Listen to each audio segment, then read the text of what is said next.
आज की कथा का सूत्र है,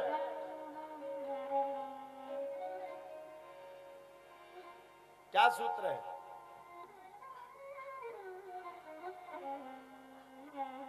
आज की कथा का सूत्र है आपतकाल परखिहे चारी।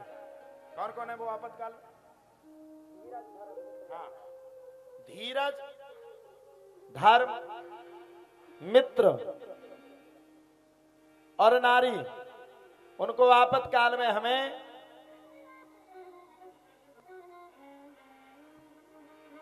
परखना चाहिए।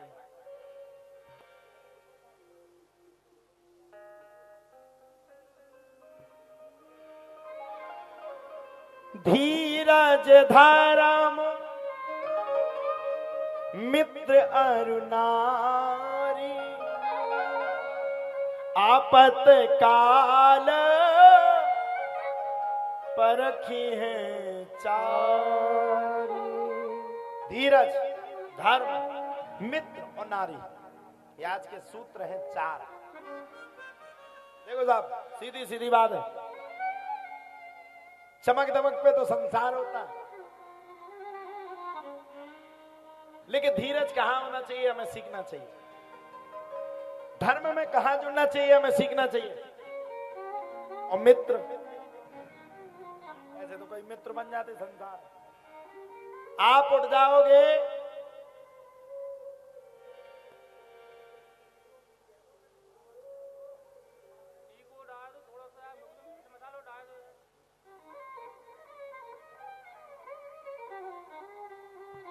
धीरज, धर्म, मित्र अरु नारी, आपतकाल परखिए चारी।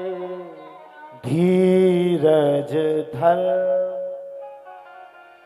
मित्र अरु नारी। भैया, इनको आपतकालीन में परखो, समस्या के समय परखो। कल हम देख रहे थे सबरे यजमानों के ऊपर 12 बजे थे, किसी के ऊपर 1 बजा था। हमारे यादव जी बड़े चिंतित थे,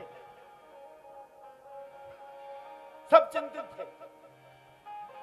हवा आई, पवन जी का वेग आया, पूरा पंडाल उड़ गया, यज्ञशाला गिर गई। अब सोचिए आप, उस परिस्थिति में, उस परिस्थिति की बात कर रहा हूं मैं, अगर मैं अपने संयम को खो देता, मानो मुझे क्रोध आ जाता या मैं रोने लगता, जब मैं यहां पे आया, मैं पूरी व्यवस्था हो गई, धन्य यजमान परिवार, समस्त यजमान परिवार आया। यजमान परिवार ने आकर के अपनी उपस्थिति दी, डहर्रा वाले आए, कबरई वाले आए, किसी ने 1 मिनट भी आना नहीं छोड़ा। बसों से आए लोग, कलश यात्रा की तैयारी लगी थी, पूरी यात्रा सुसज्जित रूप से जाने वाली थी, बैंड बाजे वाले आए, सब लोग आए।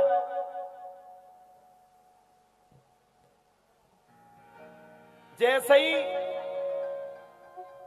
परिस्थिति कलश यात्रा तक पहुंची, तब की क्या स्थिति हुई? कलश उठ नहीं पाया। कलश से पहले इतनी भयंकर आंधी तूफान आया, इतना तेज आंधी तूफान आया, इतना तेज आंधी तूफान आया, मानो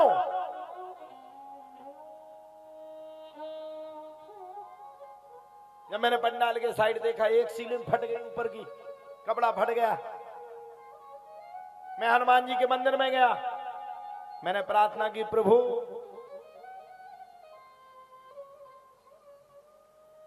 ये तो गलत है। मैंने कहा प्रभु सब कुछ फट जाएगा तो पूरा संसार हंसी उड़ाएगा, हंसी का पात्र बनाएगा, क्या किया जाए? यजमान भी बेचारा बड़े चिंता में, 2 दिन पहले आ गए, सब चिंता में। मैं गया, मैंने नारियल फोड़ा, और नारियल फोड़ के बाहर निकला तो पहले 1 सीलिंग फटी थी, और जब मैं बाहर निकला तब तक 4 सीलिंग फट गए, 4 कपड़ा फट गए। मैंने परिक्रमा किए, लौट के आया, बैठ गया, चिंता में था। जब मैंने कलश यात्रा की तरफ यज्ञशाला की तरफ देखा तो यज्ञ मंडप भी नीचे की ओर आने लगा, क्योंकि इतनी तेज वायु का प्रभाव था, इतना तेज प्रभाव था, इतना तेज प्रभाव था, इतना तेज प्रभाव था कि मानो खड़ा हुआ आदमी भी अपने स्थान से 5-5 फीट तक उड़ रहा था। अरे भैया, ऐसी परिस्थिति, सब घबरावे, सब घबरावे, क्या करें क्या करें क्या करें क्या करें। यज्ञशाला कर गई, सबरे घबरा गए। मां सब भी थे, हमारे यजमान हैं और बड़ी मेहनत रहती है इनकी। उपेंद्र, मां साहब, संदीप, साहू, ये छोटा बच्चा भी है बेचारा, और हमारे महाराज जी भी थे और हमारे परम मित्र भी थे। अच्छा, जब यज्ञशाला की लकड़ी गिरी तब सब घबरा गए, सबकी आंखों में आंसू आ गए।